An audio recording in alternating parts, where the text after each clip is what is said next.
balik lagi dengan saya Dwi di Lika-Liku Laki-Laki 55. Di mana ada laki-laki, di situ ada lika-liku.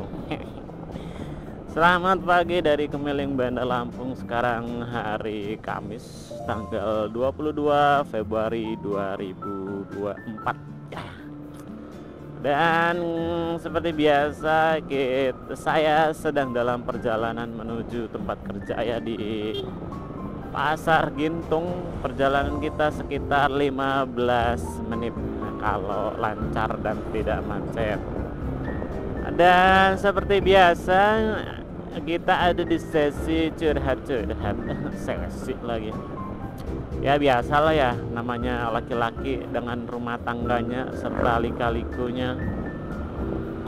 Ya, kali ini sedikit membahas tentang pengendalian kemarahan ya, karena memang marah itu hal yang biasa dimiliki oleh setiap manusia.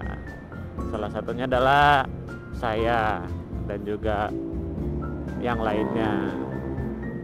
Jadi belajar dari beberapa peristiwa saya dan orang lain dan teman-teman. Jadi saya mengadopsi suatu prinsip atau suatu cara untuk mengendalikan kemarahan ya. Karena kadang orang marah itu sampai bisa bunuh-bunuhan gitu, sampai hilap. Nah, dari itu belajar untuk mengendalikan kemarahan. Salah satu trik dan prinsip hidup yang saya adopsi adalah ketika marah, yaitu lebih baik kita diam saat marah. Saat kita tidak bisa lagi mengendalikan diri atau kita tidak bisa lagi memilih kata-kata apa yang harus kita ucapkan saat marah, lebih baik kita diam. Karena kata-kata yang akan keluar dari mulut kita saat kita sedang marah itu biasanya dan kemungkinan besarnya adalah kata-kata yang akan menyakiti lawan bicara kita atau yang kita lagi marah sama dia gitu. Itu pasti akan menyakiti dia. Dan ujung-ujungnya adalah biasanya aku lebih ke menyesalnya. Kita tuh biasanya setelah itu menyesal. Kalau saya sih seperti itu. Makanya saya sudah mencoba dan juga menerapkan teknik diam ini ketika marah. Itu lebih baik ya, timbang kita harus mengatakan sesuatu tapi itu ternyata di luar dari kendali kita. Kadang sesuatu yang sebenarnya tidak kita inginkan, tapi saat marah itu kita ucapkan gitu, itu pasti sangat menyakiti orang-orang di sekitar kita ya. Woi, ada vlogger juga tuh. Ya, seperti yang terjadi beberapa waktu lalu, biasa ya dalam berumah tangga. Saya adalah laki-laki berumur 31 tahun dan sudah menikah 5 tahun. Itu udah sering itu ya dalam rumah tangga, dalam pertengkaran, kesalahpahaman itu pasti. Nah, yang terjadi saat marah itu yaitu saya tuh lebih banyak diam aja lah, menghindari kontak lah daripada kita marah dan menghasilkan sesuatu yang menyakiti pasangan kita, apalagi orang yang kita sayang kan. Namanya berkeluarga ya pasti sering gesekan ya sama istri ya kan, kalau suami, sama orang tua atau sama anak. Kalau untuk pengalaman saya sendiri sih seperti itu. Saya lebih suka diam saat marah. Nah, pas dia udah reda, saya udah reda, udah dingin, udah enak gitu ya, baru kita tuh diobrolin gitu, masalahnya apa gitu.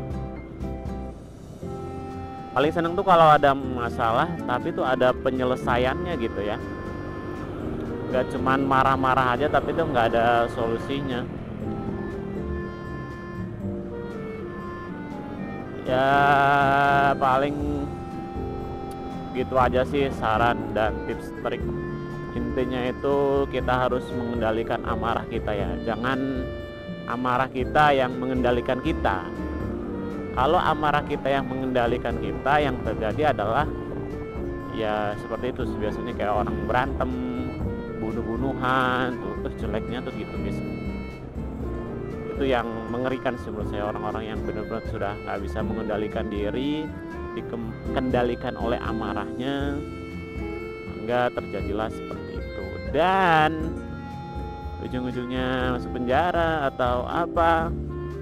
Itu kalau kita udah sadar, udah reda, itu biasanya tuh akan menyesal gitu ya, tentang apa yang telah terjadi gitu. Kok kadang kita sampai bingung kan, kayak wow, kok saya seperti ini,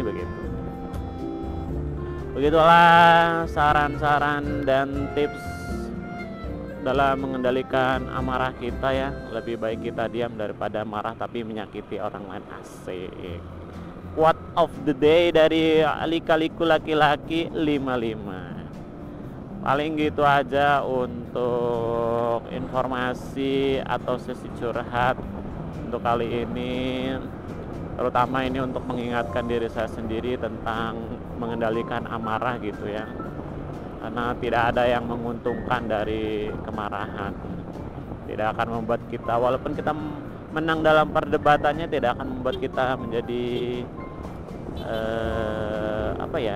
jadi menang gitu. Jadi pasti itu akan terjadi sebuah peristiwa penyesalan di dalamnya, begitu. Ya itu aja paling ya. Dilanjut lagi nanti kalau ada keresahan dan informasi-informasi yang mungkin bisa saya bagikan. Semoga ya minimal ada manfaatnya lah gitu ya, untuk orang lain yang tidak sengaja melihat video ini. Terima kasih kalau suka video-video saya ya, di subscribe lah. Sebenarnya video pribadi sih, saya tidak mengharapkan banyak orang yang menonton ini. Saya cuma berharap ini adalah sebagai reminder atau pengingat saya ketika nanti 5 tahun atau 10 tahun ke depan saya masih ada dan lupa dengan diri saya seperti apa. Mungkin ini bisa jadi reminder atau pengingat bahwa dulu saya seperti ini, hal-hal yang prinsip-prinsip hidup yang saya pegang seperti ini, cara melihat kehidupan atau sudut pandang saya seperti ini, ya kurang lebih ini akan menjadi acuan saya untuk kedepannya. Syukur-syukur kalau video-video yang saya buat itu bisa menambah bermanfaat lah, sedikit bermanfaat untuk orang lain gitu, terutama dalam menjalani kehidupan inilah yang sangat singkat ini di dunia. Oke lah, gitu aja. Dari tadi ngomong gitu aja tapi nggak kelar-kelar. Gitu aja video dari saya. Sampai jumpa di video selanjutnya. Assalamualaikum warahmatullahi wabarakatuh.